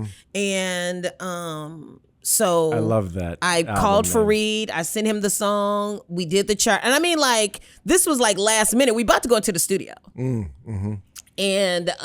so that's how it came to fruition. And this record, which is my 6th record, I can't believe it's my 6th record. But it is the purest form of me and my voice and my feelings and how I want to sing, and that I've ever created. And it's a beautiful, wonderful album. I encourage everybody listening to this interview to go out and listen to it. It's available wherever music is, Spotify, most notably. You can get it on my website, TammyMcCann.com. You can get a CD, or you can get a digital download, whichever you would like. And if you'd like to support this wonderful artist, just buy the CD from her instead of the pennies that Spotify pays. It's ridiculous. That's a whole nother conversation. That's a whole nother conversation. And you performed a lot of songs from the album, if not the whole album, at the Jazz Fest in I Chicago. did, yeah, in Millennium that was Park. Could you talk a little bit great. about that? And that was a wonderful one. That I was there documenting it. You're always there, Yeah, Steve. yeah, Thank and, you so and we're much. gonna I love you. we're gonna show some of that for sure, so you can hear it. I mean, it was an extraordinary performance, and the reaction from the crowd was really visceral, and yeah, I mean, they dug it completely. Yeah. Could you talk a little bit about being on that stage and presenting this incredible music to people, and what you felt and how that all went down? You know, it's always great to be recognized at home. You know, I was very surprised when I got the call to do the Chicago Jazz Festival. Why so were you it was surprised? well, you know, I get called more from outside than inside. Really? But yeah. But Why do you know, think that is? I don't know. I think that You mean outside the country or outside the city? outside the city. Okay, because Yeah. at first you didn't really tour much in the United States, and you were touring Europe, and oftentimes we see, the reason I ask is because oftentimes really incredible culture that's cultivated from the United States, like jazz, doesn't get recognized by people in the United States. It got recognized by people in France and Paris specifically. So I think this is everybody's experience. I think Oh, every okay. musician has the tale of being the hometown I gal see. or guy, I see, right? I see, and I so see. they see you as the hometown gal until somebody else recognizes I get you. I right? get you. And so I think that's just part of the zeitgeist. I don't think it's I see. necessarily about me per se, Right, you know? right. And but this record really struck a chord with a lot of folks. Oh. And so I think that's why we got the opportunity to present at Pritzker. And it was such a great show. Pritzker and Pavilion. Pritzker Pavilion, Millennium yes. Park, and the people really responded great to the music. It was a beautiful day. It It was was, great. yes, It was yes. just wonderful. Yeah, and the arrangements were very, very interesting. I mean, all of the musicians were fantastic. Who did you have in that band? It was Fareed Haq I on had guitar. Fareed Haq on guitar. I had John Sutton on bass. Right. I had Tom Vaiatsis on piano. Yes, wonderful. And I had Sam Jewell on drums. And wasn't there and also I an had organ player? Oh And my if he did- gosh, on organ. Dag nabbit. You'll He's think of also it. on the record. I'll think about it. And then Yeah. I'll scream out his name for sure. in the most inopportune moment. For sure, but there's and there was one cut you did with it was just you and the bass player. Feeling good. Oh my God. Not only was that really intense and soulful and beautiful, but it's just you and him, that's a really bold choice to just have a voice and a bass player, upright bass. And was that, how did you come about that decision to do it like that? Oddly enough, that song wasn't even supposed to be on the record. Really? Well, how That did was, happen? for you football fans, that was an audible. We called an audible, because when you're creating anything, in the office, there's always going to be, highs and lows. And, are we doing this the right way? Why isn't it sounding right? I'm not feeling this. And so that was one of those, that was one of those valley moments in the recording process. And I was frustrated, and my bass player, John, who also happens to be my bass teacher, I tell you, I love the bass. Yeah, I'm a you're closet learning bassist. upright bass right now, which is amazing. And he just just was like a coach in that moment, like, come on, kid, let me talk to you. And he was like, you need to step away from this, because at a certain point, you're in it and you're listening to it so much that, you're kind of overthinking things. Yeah. He was like, you really need to step away from this. Let's do something. Remember we did this song, for that event. We did it once. He had a cool vamp, a cool, not vamp. He had a cool groove that he put on it. Something completely different than what you would normally hear. And he was like, let's do that. Let's do that. You want to do that? Just try it. Okay. And so we started singing it, and, I was just kind of coming down. And then I was like, wow, let's put it on the record. He was like, huh? I was like, I tell you what, just write up a chart. We're going to take a break. Let's all take a lunch break. you write up a chart, and then we'll record it. Okay. And so while everybody was on lunch break, we recorded the song. And then also,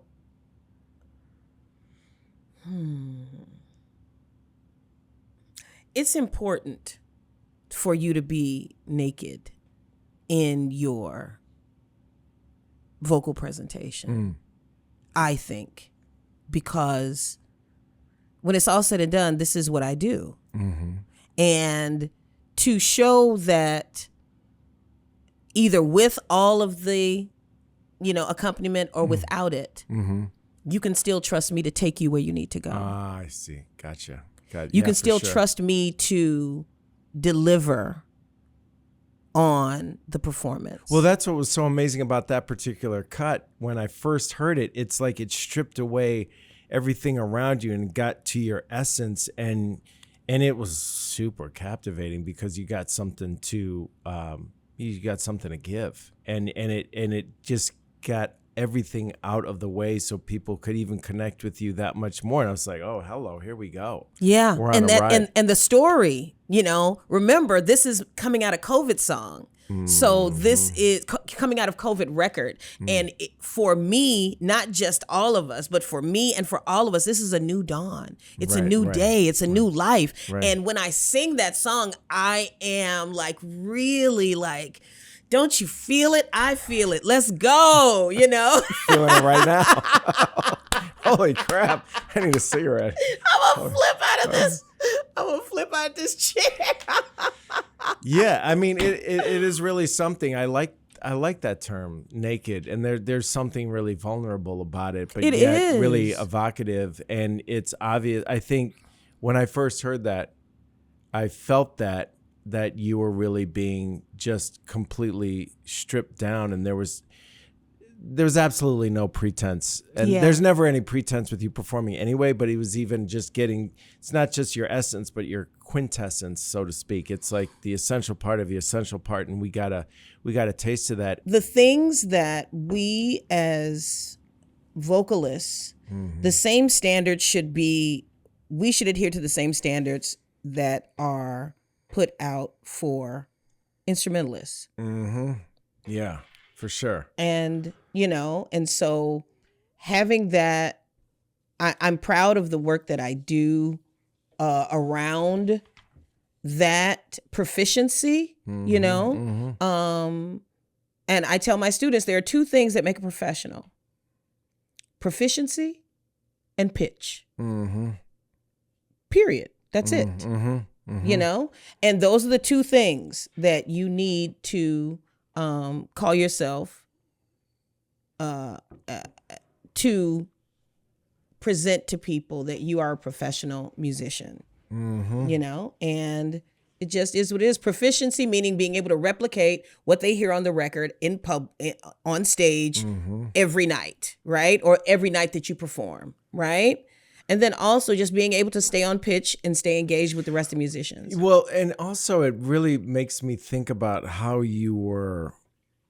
That comes from Miss McGlynn. Yeah, I was just going to bring up Miss McCann, how you were. I want to use the word trained, but there's a more substantive word that I'm reaching for. How she embedded this certain level of respect in how you respect yourself and how you present yourself to the world, and something that I really have a huge issue with, particularly with women performers in this country, not with them, but with the culture and this hypersexualized feel that they feel oftentimes need to present themselves in this way. I mean, you have some talented artists that are, performing at the Super Bowl and look like they belong in a strip club, for lack of a better phrase. And it's really a shame, because why are you presenting yourself like this? I think Beyonce has a pretty good voice. I think she can sing. But then yet, yet she's making some statements in certain ways. But it's not just her. It runs across the gamut. Lady Gaga does this. And I think Lady Gaga has some talent. But yet, why are you dressing in this provocative way, particularly when young people are watching this, particularly at the Super Bowl in halftime? It just, floors me every time, and I'm thinking there's something going on with our culture that I'm very concerned about. You were going to say, I'm sorry. I would say that what's old is new again. And that when Elvis came out in our parents' generation, all hell broke loose. And, you know, when Mom's Mabley came out and they're in our grandparents' generation, all hell broke loose. And, you know, now here we are, you know, Little Kim was our generation. And then my kids' generation is Meg Thee Stallion, and so on and on. You know, there's been provocateurs in music presentation, and there will always be. I think the thing that's different now is there is not a counterpoint. So while there was, you know, a provocative person in one era, there was always a counterbalance, right? Now there seems to be no counterbalance. Yeah. That everybody's dressed you're overtly the balance. sexually. Yeah, you're the counterbalance. Well, you know, we also have Samara Joy. We have there's a girl, Jasmine Sullivan, who's extraordinary. Oh my God, her voice. And what I love most about her voice, you know, as a tactician, I'm not a big fan of melisma. What is melisma? The runs. Oh. I'm not a big fan of the runs. I don't think anybody is, but I digress. But that you hear a lot in kind of more modern gospel. That you hear a lot in modern music, period. Oh, okay. But what nobody gets, and this is what I tell my students, the only thing at the end of a run is a flat note. What do you mean? If you don't have the breath control. See, Miss McLean taught us diaphragmatic breathing. Yes, she did. So I can hold my breath till the cows come home. It's amazing. Is that why I can hold my breath for That's so long? why you can. It's amazing. I've always noticed that when I swim, I have to take a breath every 4 strokes. Most people every other. I'm like, That's why, because your diaphragm has been trained to teach you how to breathe. That's the reason. Okay. That's the reason why. Wow, it's amazing. And that's why I put that at the cornerstone of every one of my classes. Once you learn how to breathe, then you could run till the cows come home, because the breath is sustained. The breath is the food for the note. And if the note runs out of food, what happens? If you don't have food, eventually you pass out. Yeah. If you don't have food and breath, if you run out of breath, it's gonna stop. Yeah. And it's not gonna stop on anything good. No. You know, you don't want your breathing to stop. You want it to end. Yes. You want to control the beginning and the ending, right? Yes. So I said that to say, Jasmine Sullivan, pristine runs, you know, and so that's all that I have to say about it. You know, you can dress however you want to dress. I myself think you can be sexy without being overt. I remember as a 24-year-old woman being called by a certain producer. And, you know, hey, I know you can sing. I want to produce you. But this singers often wore lingerie in their videos. And I had to say, no, you know, I mean, did I want to be famous? I mean, did I want people to know who I was? Did I want to get out there and do music? Of course. Yeah. But, and this is something that is also amiss. Character matters. Yes. Yes. I can't be, there was this great singer. I can't think of her name. The song was Freak Like Me. Great song, great voice, and could stand flat foot and sing, as Miss McLean would say. She could stand flat foot and sing a cappella. That girl could sing. But I can't be, and so I just use her as an example. I can't be Freak Like Me this year and be Natalie Cole next year. The business does not allow that for Black women. Oh, please. They don't allow that evolution for Black women. Oh. You're always going to be the sexy chartreuse, or you're going to be this. And that doesn't happen you for can't white women? Evolve. Could you? You can do whatever you want. Really? You can do whatever you, and I'm talking about for Black women. For men, remember, who you gonna call? Ghostbusters. I forget his name. Now he's making smooth jazz. You know, he went from, men are able to move differently than women, but especially Black women, you know, and it just is what it is. You have to be very discerning about how you want to come out. You only get one shot. You only get one chance to make a first impression. So, I mean, that's very telling. And, you know, there's so much deeply embedded systemic racist tendencies in our culture. Clearly, I know I don't have to tell you that, but you know, you are, you know, it especially being in the choir under the tutelage of Lena McCann, and that I understand how important it is to have self-respect and to present yourself in a respectful way to the world, rather. And when I see a lot of artists that do have some talent, that it seems like it's a distraction from what their talent actually is. And that's really what I'm speaking to. But it's really telling that. And I remember I've had Dr. Boyce Watkins on this show, who's a wonderful social commentator from a Black perspective. And he said something very similar to what you're talking about. He said, yeah, you know, what's that? Taylor Swift. She can present herself in different ways, but Black women, oftentimes performers in the mainstream landscape, can't afford to do that. She can be a showgirl, right? And so, but that expectation can be left on the stage, and then you can dress however you like, right? But, you know, even with, what's that young lady, Megan Thee Stallion? So her entire presentation is a provocateur, but when she started having this relationship with this young man and is dressing a particular way, dressing differently, showcasing more traditional wife roles, everybody got their panties in a bunch. Like, well, you know, you can't change. You can't just change, you know, you can't trust that she's going to be a lady and blah, blah, blah. And I'm like, why not? Can't this be a caricature that she's performing? Does this have to be her whole personality? And that's the thing. It's like, you're not allowed to have an evolution or to, this just is a job. It's a mask that I put on for you all. And then I go over here and I'm Susie Homemaker. And then I come and I put on this show for you. And this character happens to be this burlesque presentation. So, I mean, it sounds like you've really kind of ridden that line almost like a tightrope very well, because you're mainly independent. You're not on a big label, and you don't have to succumb to all of these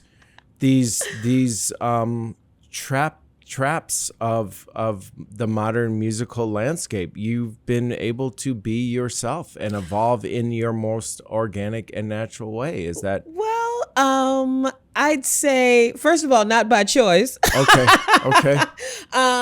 Who would love to have a record deal? But I think that for me, regardless of who I am represented by or connected to or what label, I've always been steadfast that I want to create music that I can play for my grandmother and for my children, period. And so that doesn't show up as, you know, wearing I don't want to call the clothes inappropriate. They're just the clothes that people choose to wear. So I would not choose to. Miss McLean used to say there's the sacred and the secular. So I would not choose to wear clothes that would normally be fitting for a boudoir in public. Right. That's my choice. Right. That doesn't mean that you can't be sexy. That just means that, you know, there's a way that I choose to present that attractiveness that, you know, is going to be befitting to my family you know, and that's just me. But, you know, everybody has their own thing, own ways that they want to present and that they think are important. A lot of people, like, say, Lady Gaga, I think she's more of a performance artist. So, I mean, she definitely does it as to get a response out of people. Not like this is necessarily her essence, right? And so I think there needs to be room for that type of artistic exploration. But as far as it turning the music to shit, it's absolutely turning the music to shit. Excuse me, ladies and gentlemen, for my provocative talk. It is. I mean, because we went from, you know, men making love to women and speaking sweetly to women to, you know, talking about vulgar sexual things on the radio. It's on the radio. You can listen to your kids. Your kids can listen to this. And so my challenge is that the powers that be want to push this garbage. That's what I'm saying. You know? I mean, Moms Mabley wrote a really dirty song out. I whispered in your ear. But I mean, it's like, you know, it isn't like the naughty songs haven't always been around. You know, our parents used to listen to, you know, Red Fox and Moms Mabley and Richard Pryor while we were in bed. They were in the living room listening to this music. It isn't like there isn't a place and space for it. It's just not for public consumption. And so now the pornography has come out to the public. When it used to be, and that's just period. And so if you want to, I'm not trying to get on a soapbox. Please. But I mean, you know, it's a choice that you make. Yeah. Every day we make a choice that is going to alter our lives. You know, which way we're going to walk to work. You know, whether we're going to drive or take an Uber. You know, there are small choices and there are big choices. You know, if you don't think that they're going to affect your life, then it's not just about money. Well, I mean, this really gets me present to how important it is for young people to be grounded and have mentors in their life to make sure that they're grounded in who they are. And, you know, whether it be your family or mentors like Reverend Lena McCann and other people like Von Freeman in your life. And didn't you, you also worked with Henry Johnson, I believe? Yeah. Now, I want to stop you. Okay. Von Freeman helped move me from classical, physiologically singing as a classical singer to presenting as a jazz singer. It's an excruciatingly hard thing to do. It took me a lot of time. It took a lot of work, just different headspace, presentation, you know, head voice, chest voice. All of that, all was Von Freeman. The way that I sing today, to this day, is because of Henry Johnson. Oh. Henry Johnson took me by the hand, kicking and screaming, I might add, because I stalked him. He was like, get away from me, kid, you bother me. I was like, Mr. Johnson, my name is Tammy McCann. He was like, I know who you are, Tammy McCann. Well, I would love for you to work on a record with me, sir. And he was like, no, thank you. And I said, okay. And then I found him again. Hi, Mr. Johnson, I'm Tammy McCann. I know who you are, Tammy. I'd really love for you to work on a record with me. I don't really have time for that. That's not something I'm really interested in. Well, would you listen to this record? Would you please listen to my record? He was like, okay. He took the record. He never listened to it. Then I stalked him again. I found him at CRC. I said, hi, Mr. Johnson. He was like, where the hell did you come from? Recording studio in Chicago. Yeah. I said, hi, Mr. Johnson. It's here again. He said, where the hell did you even come from? How did you know I was here? I was like, you know, I just really, really want to work with you. Did you get a chance to listen to that record? No, Tammy, I did not get a chance to listen to your record. I really don't have the time. Oh, would you please, just take the time to just listen to the record. I really want to work with you. Right. About a week later, he called me. He said, I finally listened to the record. And I think, yeah, this is something we can do. Oh. And I was like, really? I mean, just tears. I can't tell you how many times I've cried. Well, why did you seek him out? I mean, he's clearly a prolific artist and excellent guitar player. And he's, you know, played with a lot of the greats, including Ramsey Lewis, et cetera, et cetera. But why him specifically for you? Well, much of all you just said, but you know, it's important that you do your homework. right? As you move through your career, how do you want to grow? What makes sense to me is growing through example. And I've always felt that way. And when I wanted to expand vocally, I felt like I'd hit a brick wall. Oh, okay. Right? I wanted to explore my jazz vocality, right? But I didn't want to listen to a record. I didn't want to replicate Ella or Sarah or Dinah. I wanted to be organically myself.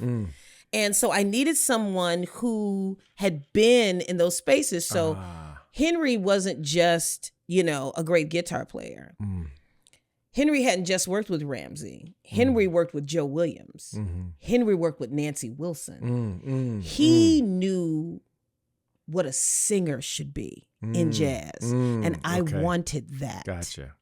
I wanted that knowledge. I wanted that expertise. I wanted that influence. I wanted to bask in that light. Right?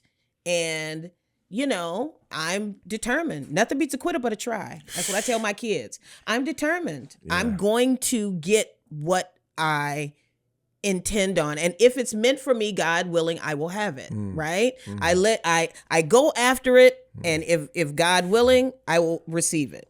And so third time's a charm. When I walked into CRC, I think he looked at me like he'd seen a ghost. I can't shake this young lady. He was like, I can't shake her. Where the hell did you even come from? I was like, please give me a chance. It's hard to deny your well, though. Man, And so he finally went home and listened. And so, yeah. And he took me and said, we've got to move you from your headspace is still a jazz singer, is still a classical singer. I said, really? Because, I'm like, in my mind, I've shifted. He was like, no, you sound like, the Ethel Merman of jazz. Because I had this big voice. And he was like, you got to take big girl. And that's what he called my big voice. Okay. You got to take big girl and put her in your pocket. Oh. He said, the heft of your voice should be a surprise. He said, you want to blossom your voice like a flower. You want to go small, big, right? And let the bigness of your voice come at the end of the song. You have so many wonderful colors. Let's paint with some of those lighter colors in the beginning, right? And the record that we did, Never Let Me Go, oh my God, that's one of my favorite records. He did all of those wonderful arrangements. And that song, Never Let Me Go, was the reason why Stanley Crouch took me on as a mentee, because he heard that song. And Henry, I'll be forever grateful to Henry. I am who I am because of the foundation of many mentors, but my voice is my voice because of Henry Johnson. Wow, I'm glad I mentioned him. Yeah. If you hadn't, I would have. Yeah, he really is extraordinary. And how do you see jazz right now as a genre right now? I think it's exciting. Okay, because so many people say silly things like, "Oh, jazz is dead." I'm like, really? Oh, they say that all. They've been screaming the epitaph of jazz for so long, forever, for as long as it's been around. Frankly, for as long as it's been around. And how do you see it at this stage of the game right now? I think it's exciting. I think we've got young people like Samara Joy, like Lakeisha Benjamin, like oh my gosh, bassist. Oh my gosh, Adina. Oh, I can't think of her last name. She's so great. Such great musicians. Christian Sands on piano. Chicago. Young musicians. So many fantastic musicians. These young people got this. Yeah. They're so imaginative. And they love the Foundation. They love the Miles and the Coltrane and the Ella and the, I don't think we have to worry about jazz at all. I think what we have to, no, it's absolutely music to not. my ears. I don't think we have to worry about jazz intended. at all. No. I think that jazz is going to be just fine. I think, and even as we have the Robert Glaspers who are really kind of pushing the envelope of jazz and R&B fusion, and I think it's fantastic. I think it's fantastic, and I'm excited to see where it goes. It's interesting. Yeah, me too. And boy, you gave me a lot of hope. That's really wonderful. And I'm just curious. Whenever I talk about you, I hesitate to say, well, she's a wonderful. I try to find the right adjectives to describe you. I say she's a wonderful musical artist. She's an incredible vocalist. And oftentimes you're referred to as a jazz vocalist, but I just find that very limiting and kind of silly, because there's so much more to you. And I think for people listening to this, they'll understand why I hesitate to kind of put a label on that. How do you talk about yourself? What do you say? It's interesting that you say that because, that's kind of been, as you get to a point to where you have like booking agents and publicists, and it becomes more of a question of who are you or how do you want to describe yourself? Mm-hmm. What I find is interesting is that I am described based on what people hear me sing. Yeah, I would imagine. So if there's somebody that hears me, the first time they heard me, I was singing gospel, then I'm a gospel singer. Right. If the first time they heard me, I was singing jazz, then I'm a jazz singer. Mm-hmm. And I find that, I used to find that kind of annoying because I'm like, no, I'm a jazz singer. But now I'm like, wow, whatever it is, I was able to do it in an authentic way, mm-hmm. to the point that you felt like I wasn't out of my element. So you didn't, it's like a classical singer singing jazz. You always know that she's a classical singer. Oh. She's out of her element. So it's really a compliment. It's a compliment. Yeah. It's like however you hear me, if you feel like I'm authentically expressing that mm-hmm. genre, thank you. Thank you very much. Yeah, that's really... I'm a gospel singer. I'm a jazz singer. I'm a blues singer. I love it all. I love that I can inhabit all of these genres in an mm-hmm. authentic way. Yeah. Now pop, not so much. My sister yells at me all the time, and I'll be like, dun, dun, dun, dun. She's like, shut up. You make everything sound like jazz. So some things I can't sing, but I'm sure you could if you focused on it. I was also just on a personal note. When you were talking and you're giving so much of yourself in performances, and this is what you do for a living, so you're doing it often. Do you ever feel after a performance like, wow, I'm kind of spent, or are you energized, or do you feel like, what do you do to kind of regroup and recharge? Just on a personal level, do you have a routine that you do? No? I don't eat before I sing. I think that stems from my classical training, because in recognizing physiologically where the diaphragm is, mm-hmm. It's a piston. It's shaped like a piston that goes up and down. And so the stomach is right underneath it. So if I feel my stomach, then I can't really explore all the breath that I have to, I can't explore all the notes because I don't have as much breathing capacity. How long do you wait for not eating before a performance? Oh gosh, I have my last meal probably about 1. Probably 1 or 2 at the latest. Because if I'm singing at 7, I want at least 5 or 6 hours. Really? Yeah. And then usually I end up eating so I'm eating at 9, 10, 11 o'clock depending. And especially when you're traveling all over the world, I've been very lucky that in Italy, in Europe, when you're doing a show, the promoter knows someone that owns a restaurant.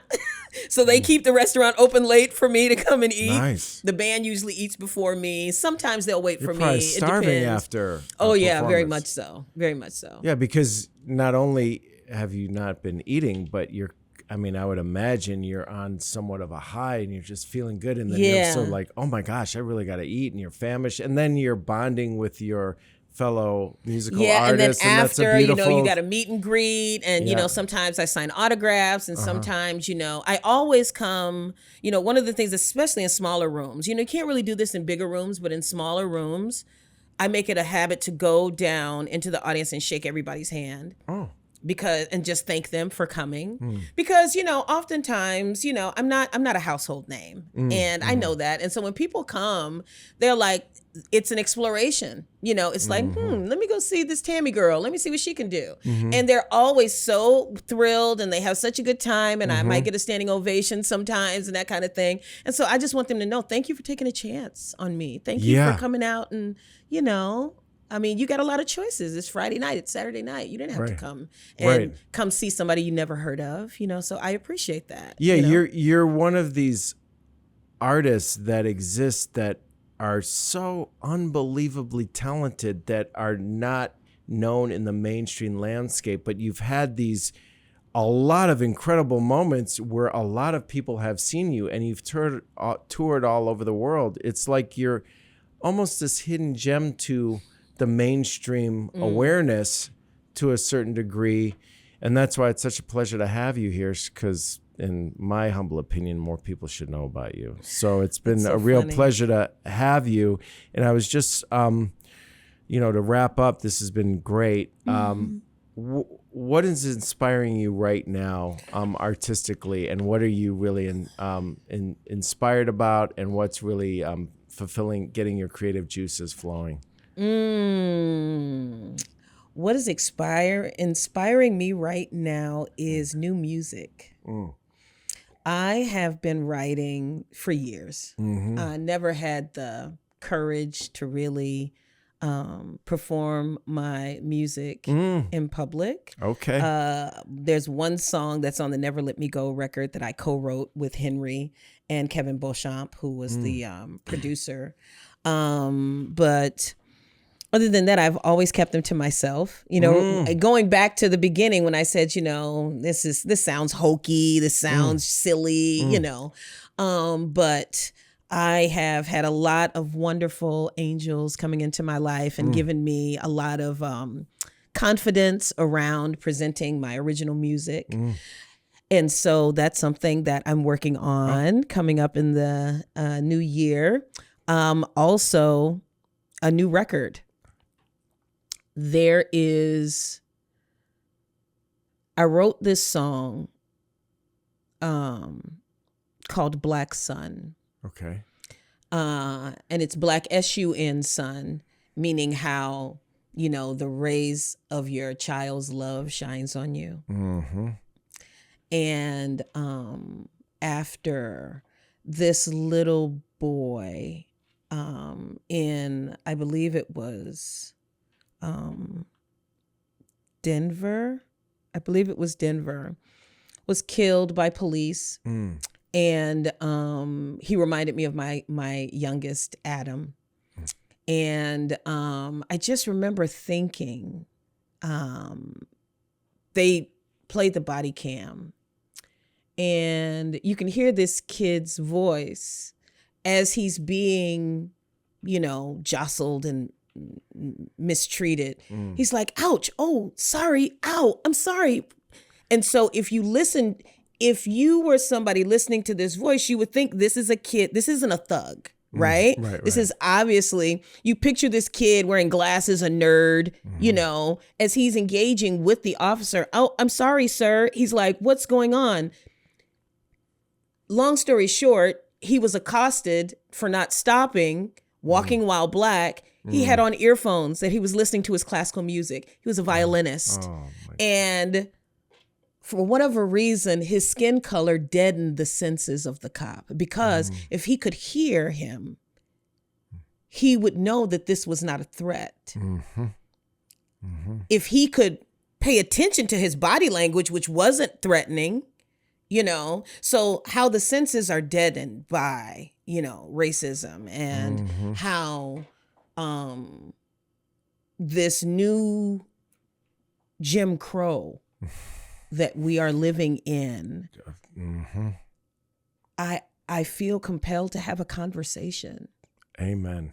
Yeah, and as an artist, these are my tools. Yes. To talk with. Yes. And to share with. Yes. And so that's a new record that I am in the process of talking about, and I have wonderful producer, publisher, Rob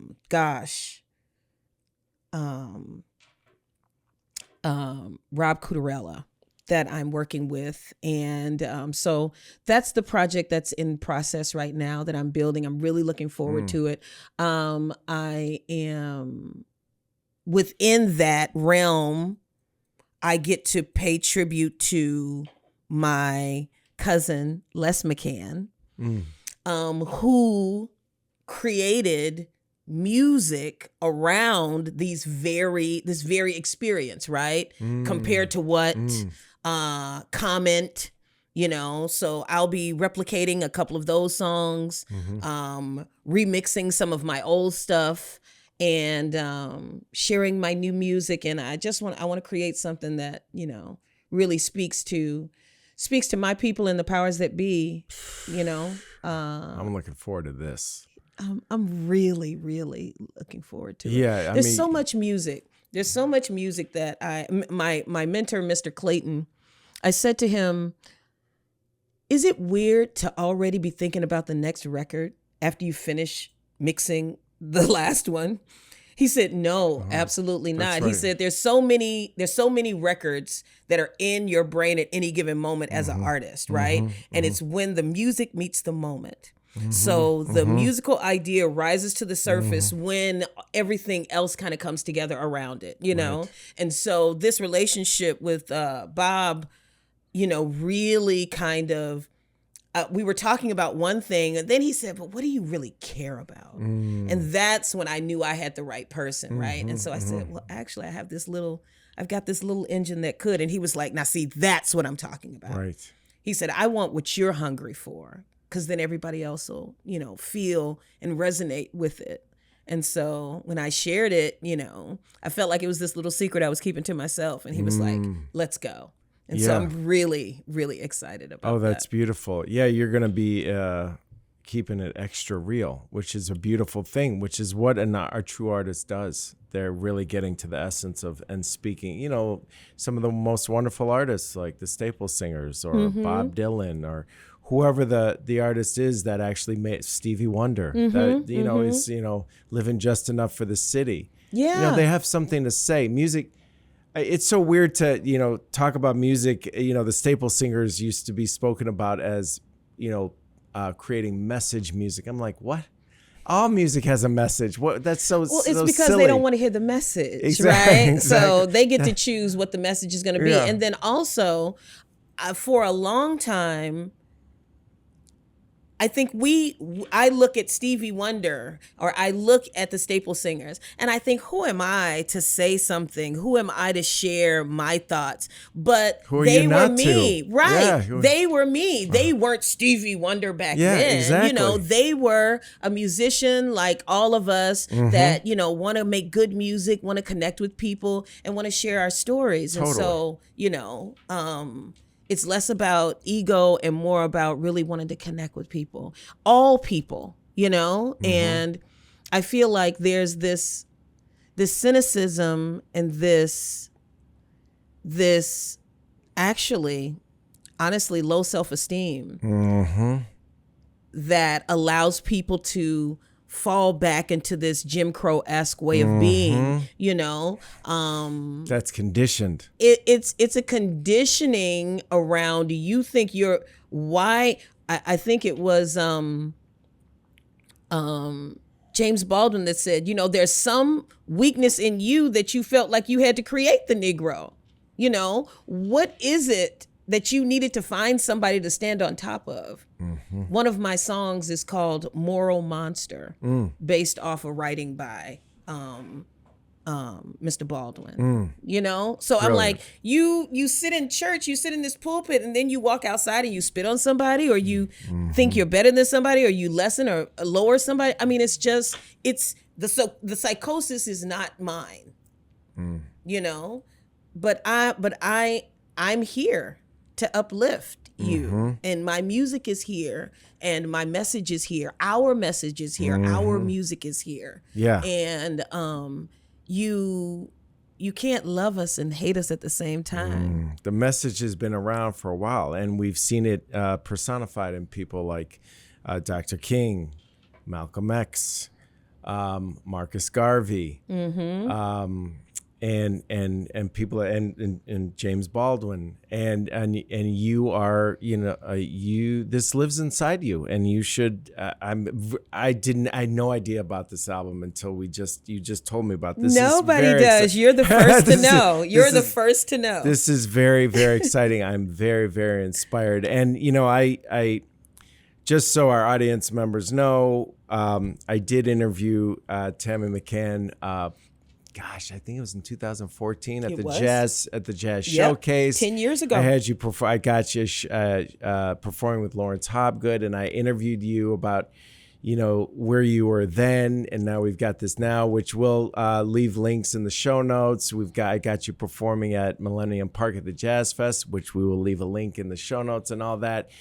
And this album that we're going to have you back when you release it for sure, because we got to have Bob. Yeah, me and Bob. Yeah, Bob, absolutely. Cutarella, the producer. And he's the one that really, it sounds like he's the angel that swept in and said, be yourself. You've got something to say. Absolutely. And that's a beautiful thing. That's a perfect description of him. That's a beautiful thing. And how did you meet him initially, did you say? Do we have another hour? Well, if you could give us... I met him through this amazing man, similar to this. I was doing a podcast. And the gentleman, Mel Albin, has a podcast platform. So like a Channel 7 for podcasts. Okay. And I was doing a podcast with one of the people that own a show on his platform. And so he was running back of office. And I'm so sorry, I can't remember the gentleman's name right now. But marvelous drummer from St. Croix. Jazz drummer from St. Croix. And so he was interviewing me, and Mel was like kind of listening, like Adam is listening back there. And he was like, hey, I want to interview you too. And I was like, okay. And we did an interview about maybe a month or two later. And he just became such a wonderful mentor and guide. And he introduced me to some really extraordinary people. And so he told Bob about me. And Bob is such an extraordinary, I have not experienced someone like him before.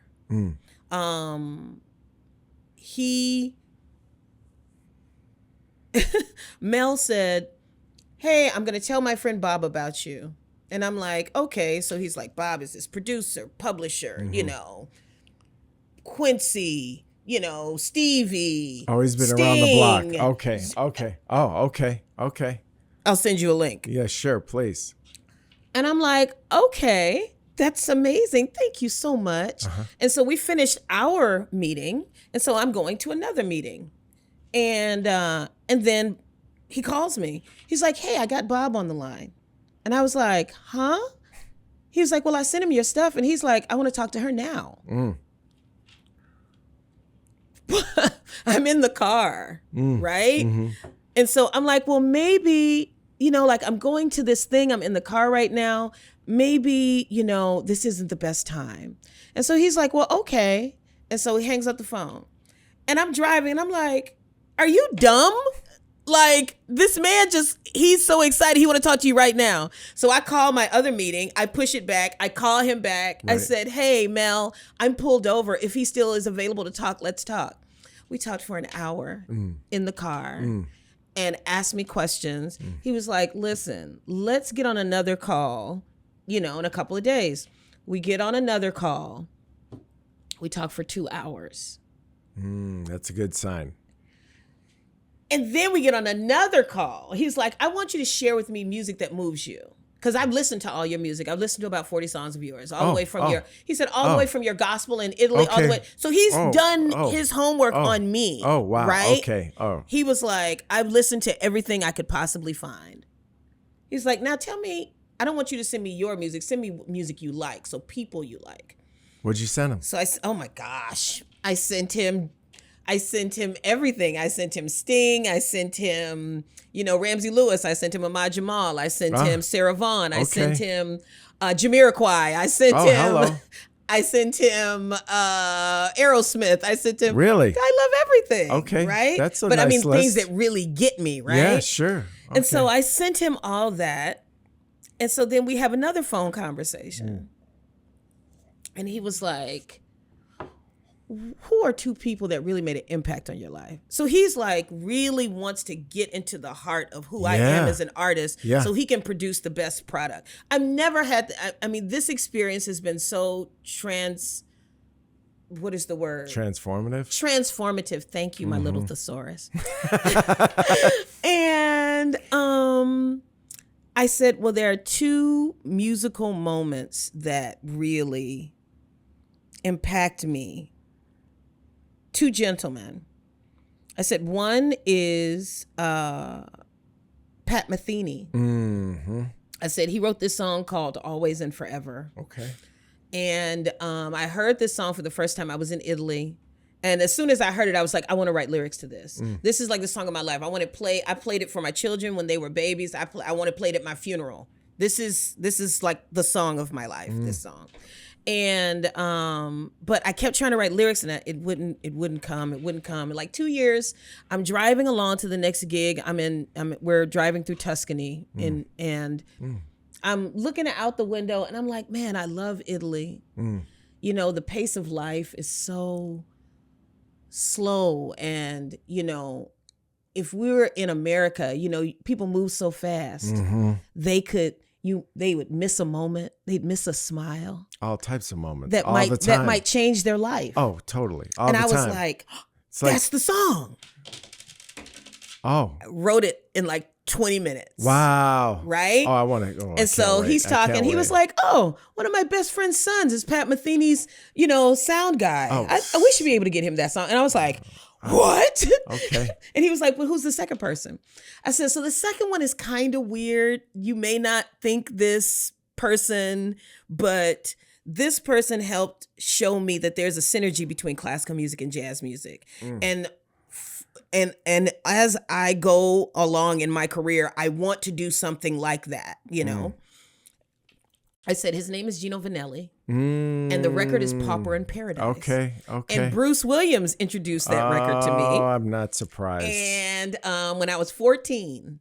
And Bruce Williams, who is also in the choir with us, who also has a recording studio in the Chicagoland area. That's Sound right, Mind the Studios. recording Hello, studio. Sound Mind. Hello. Shout Props out to Sound Mind.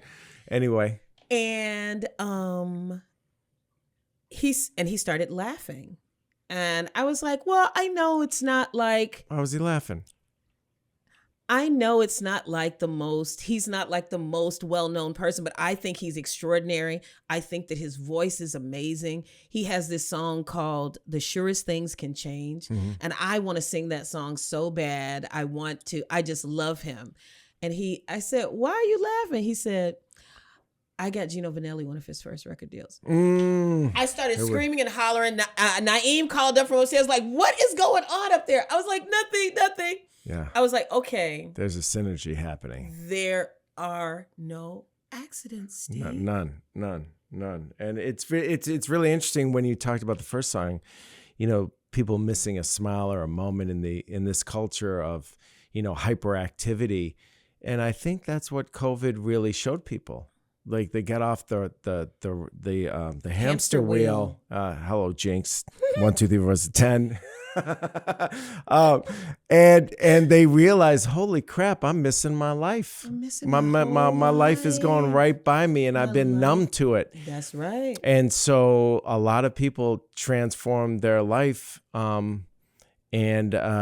think ways. Yeah, and yes, and I think that particular song is going to speak to that dynamic in a very powerful way. So yeah, and so he's just been really wonderful and like, okay, let's do it. What's this cat's name again? Bob what? Bob Cutarella. Bob Yes. Cutarella. Bob, Yes. Shout out to Bob. we want you on the podcast, Bob. When this album comes on, we're going to have both of you, just so you know. If you'd like to, we'd love to have you. Respect. Anyway. Yeah, man. And so, just really feeling seen and feeling like I'm with somebody that wants to uplift my story and my music and, in a real way. Yes. And so it's really exciting. That's beautiful. We're in an exciting time. And I feel the wind at my back. The shows that I'm doing are working more, teaching more. I'm going to be at Berkeley in a couple of weeks. Berkeley and Boston, Berkeley Yes, College sir. of Music. Oh, wonderful. Yeah, Cool. yeah. I was at Princeton. Oh, great. And that University of Louisville. Teaching university. seminars or workshops or Yeah, what? master classes. Okay, Yeah, great. and what is it? University of Illinois, Champaign-Urbana. Wonderful. This month, and so yeah, singing and teaching, and I really feel excited about being able to share what I've learned to the next generation of musicians. Oh, that's wonderful. And it's always beautiful. And that's why your performance at the Hot House really struck me when I really saw you really coming into your own. I remember talking to Carl Taylor, another choir mate and friend of ours, and Bruce. I said, man, Tammy's really coming into her own. I felt it like in every fiber of my being, because it was your band. It was you stepping out and showcasing you. And this gentleman, Bob Cutarella, is helping you and helping facilitate that even that much more, which is a beautiful thing. And you see artists like, Jimi Hendrix used to play in a blues band and he was the backup, but then he stepped out and then you're like, oh, this is Jimmy, or Stevie Ray Vaughan or whoever the artist is, when they really step out from behind other folks or part of another thing and now they're creating their own thing. It's a beautiful evolution to see and to witness. And I've been, kind of privy to this in a way that most people haven't, because I've known you for so long, which I see this flower slowly blooming over time, which is a wonderful thing. And this is so exciting to hear about this project that's coming up in the future. And I can't wait. I mean, where are you in the process right now, if I may ask? We're in the beginning process. The very beginning. Right now. Okay, so stay tuned, audience. Stay tuned. And it's been wonderful to have you here. And we're very excited for this album to come out. Any parting shots that you'd like to leave with our audience? Stephen Ordower. That's not what I was trying to have. Is this my camera? Adam, this is my camera. Stephen Ordower is the most extraordinary person. He is exactly the same. Warmth, kindness, brilliance. Since he was 14 years old. That's how long we've known each other. Wow. And your father would just be so immensely proud, Stephen. I'm sorry. This is real. This is actually happening. Your father would be so proud of you. Thank you. Your father and your mother would be so proud of you. Thank you. And the man that you've become and the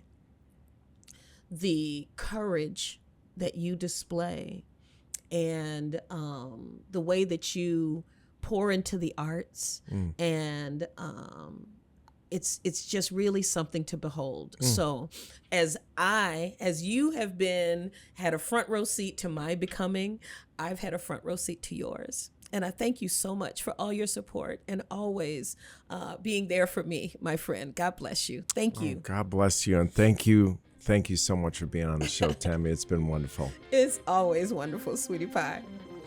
Peace. Peace.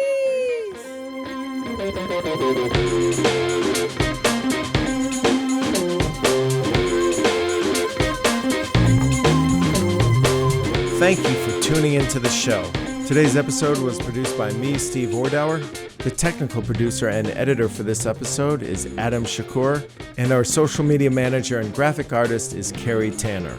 If you enjoy this podcast, make sure to subscribe to hear more compelling episodes on Rhythm of Life, and keep an eye out for our upcoming series of how we as a society often incentivize all the wrong behavior here in the United States.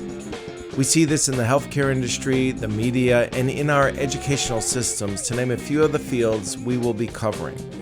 We will also be launching another podcast very soon called Ambiology that takes a look at the left-right political spectrum from a historical perspective. It will be a deep dive into this paradigm that is conventionally thought of as static, but has shifted significantly over time. Ambiology will also examine the significant role public relations, also known as propaganda, has played in shaping perspectives on critical issues in the country. If you have a moment, please leave a rating and review so more people can hear about us, and share about Rhythm of Life on social media and like us on Facebook. Thanks for listening. I'm Steve Ordauer. This has been a Rhythm and Light production.